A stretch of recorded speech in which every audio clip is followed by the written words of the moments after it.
Hello everyone, and welcome to my art history presentation. Today we are exploring Chapter 13 from Gardner's Art Through the Ages, Gothic Europe North of the Alps.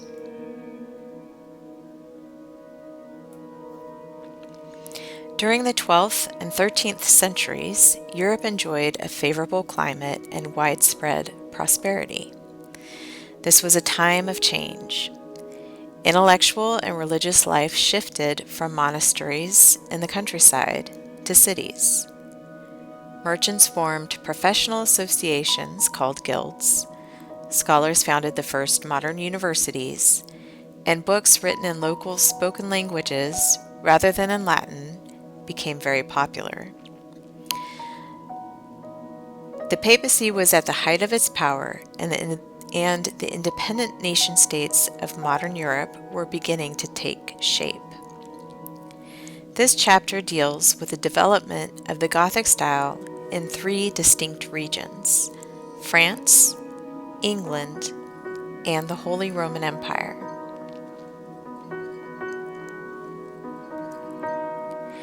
The Gothic style had its origin a few miles north of Paris at the Abbey of Saint Denis, named for a Christian martyr from the 3rd century. Saint Dionysius, or Denis in French, was a missionary bishop of Paris in the 3rd century. Denis and his companions were so effective at converting people to Christianity that the pagan priests became alarmed over their loss of followers. They took their concerns to the Roman governor, who then arrested Denis and other missionaries. After a long imprisonment, Denis and 2 of his clergy were executed by beheading. According to legend, the martyr miraculously stood up, picked up his severed head, and walked several miles from the summit of the hill, preaching a sermon the entire way. Hundreds of years later, in the 7th century, a Benedictine community of monks founded an abbey on the site of Saint Denis' burial, and an additional 200 years later, they constructed a basilica which housed the saint's tomb and those of nearly all the French kings dating back to the 6th century. It became France's royal church and thus a symbol of the monarchy. In 1135, Abbot Suger began a major campaign to rebuild the old basilica to accommodate the growing numbers of pilgrims who came to see the tomb of the saint and those of the French kings. He started by erecting a new west facade. Innovations included more windows, creating a lighter effect, including a large stained glass rose window. Sculpture adorned all 3 portals across the front of the church. They featured Old Testament kings, queens, and prophets, together with the kings and queens of France. Unfortunately, these statues were destroyed during 18th century remodeling and later during the French Revolution, when the French people overthrew the monarchy. However, these jam statues set trends in other Gothic cathedrals for centuries. Another innovation takes the form of rib vaults. These are exceptionally lightweight vaults that spring from slender columns. The lightness of the vaults enabled the builders to eliminate the walls between the chapels as well as open up the outer walls to include more stained glass windows. Romanesque vaults are the predecessors of the Gothic rib vault. Gothic rib vaults have crossed and pointed arches. They are lighter and more efficient than Romanesque arches because their pointed shape directs weight more vertically downward into the ground, whereas rounded Romanesque arches pushes heavy forces outwards.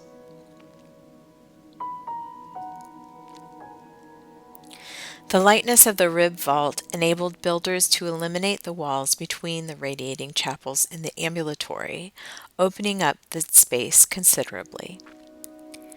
St. Denis' pointed arch vaulting and stained glass windows, both of which had precedence in the Romanesque era, became hallmarks of French Gothic architecture.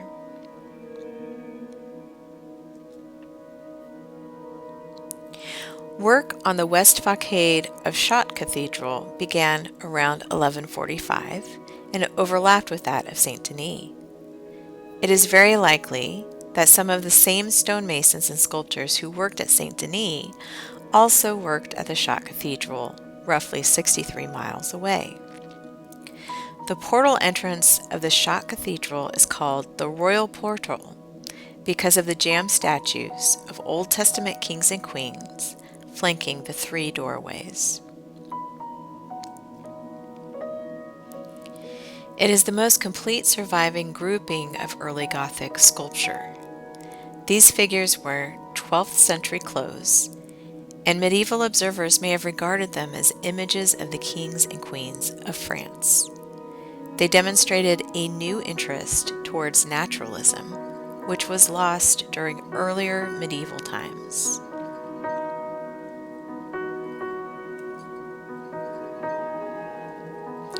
During the Gothic period, the Virgin Mary assumes a more central role. As the mother of the Savior, she stood compassionately between the Last Judgment and the horrors of hell, interceding for all her faithful. Worshippers in the later 12th and 13th centuries sang hymns to the Virgin and dedicated great cathedrals to her. Soldiers carried her image into battle on banners, and Mary's name joined Saint Denis as part of the French king's battle cry. The Virgin became the spiritual lady of chivalry, and the Christian knight dedicated his life to her. The severity of Romanesque themes, stressing the Last Judgment, yielded to the gentleness of Gothic art, in which Mary is the kindly Queen of Heaven.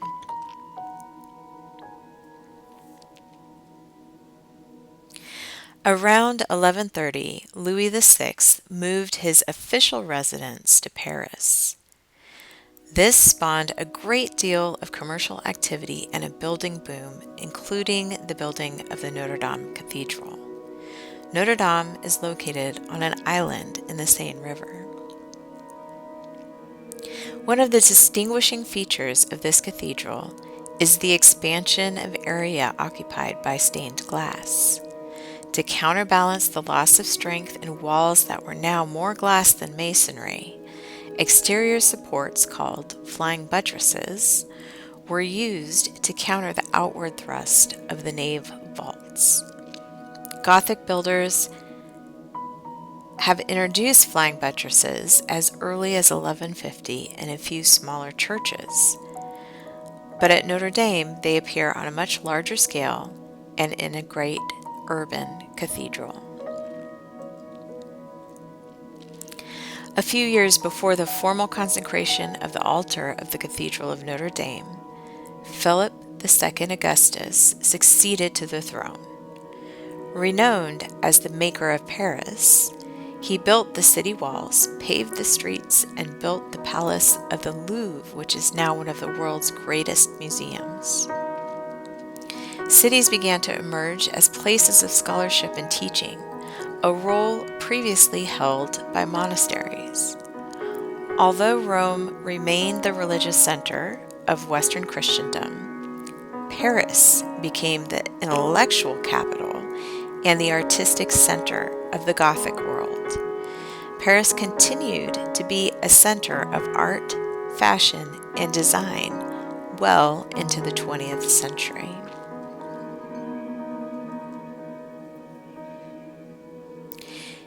In 1194, most of Chartres Cathedral was destroyed by a fire. The west facade and the masonry of the crypt were the only sections left standing. The cathedral was built or rebuilt, and this new construction is generally considered the first High Gothic building. It demonstrates a new variation of organization. Rectangular nave bays replaced the square bays of early Gothic structures. This, together with a simpler vault design, opened up and unified the interior.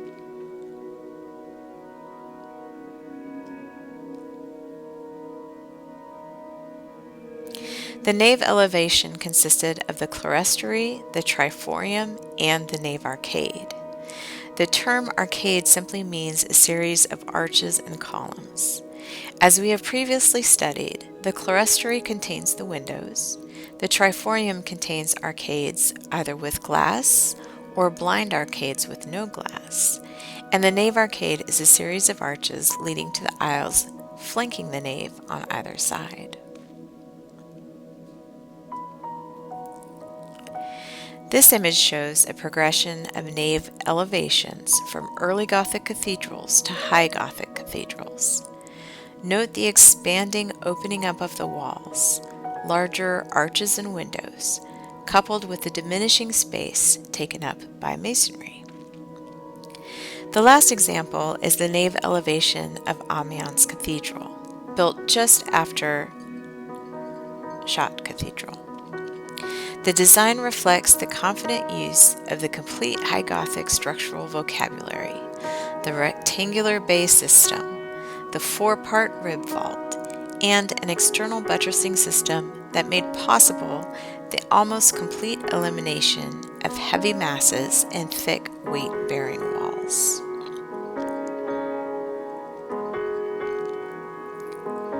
The essential ingredients of High Gothic cathedrals are the rib vaults with pointed arches, flying buttresses,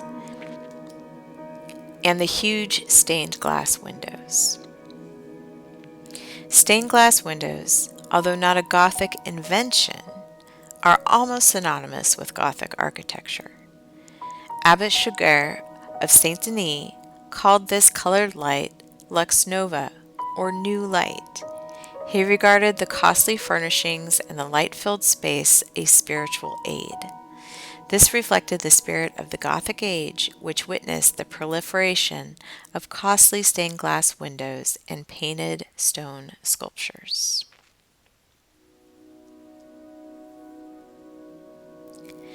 The French Gothic style spread beyond France and influenced cathedral designs elsewhere, including England and the Holy Roman Empire. However, each region married its own Romanesque traditions to the new style, developing regional variations of Gothic architecture. For example, the west facade of the Salisbury Cathedral in England is squat in comparison with that of Amiens Cathedral in France. Whereas the French Gothic style emphasizes height and verticality, the English Gothic style emphasizes linear pattern and horizontal lines.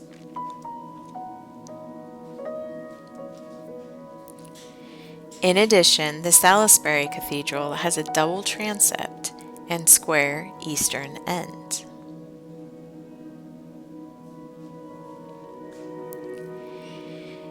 In the Holy Roman Empire, the Gothic style moved even more emphatically towards height. You can see in the images here, comparing Chartres Cathedral with the cathedral in Cologne, a clear similarity in design.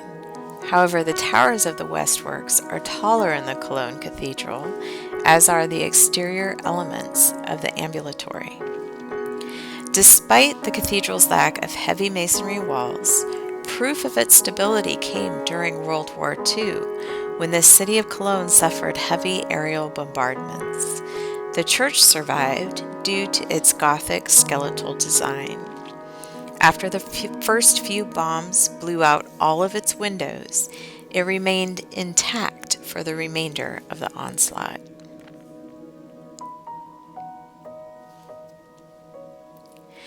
During the 13th and 14th centuries, there grew an increased interest in humanizing biblical figures and in the suffering of Jesus and the grief of his mother and followers.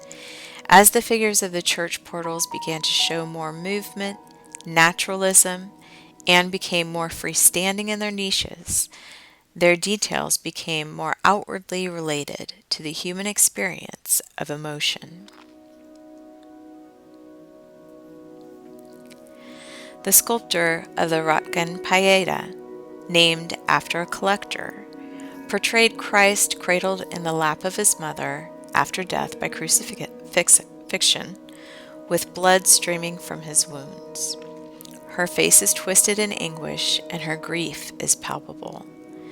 This statue expresses nothing of the serenity of the Romanesque depictions of Mary and exemplifies a new emerging aesthetic.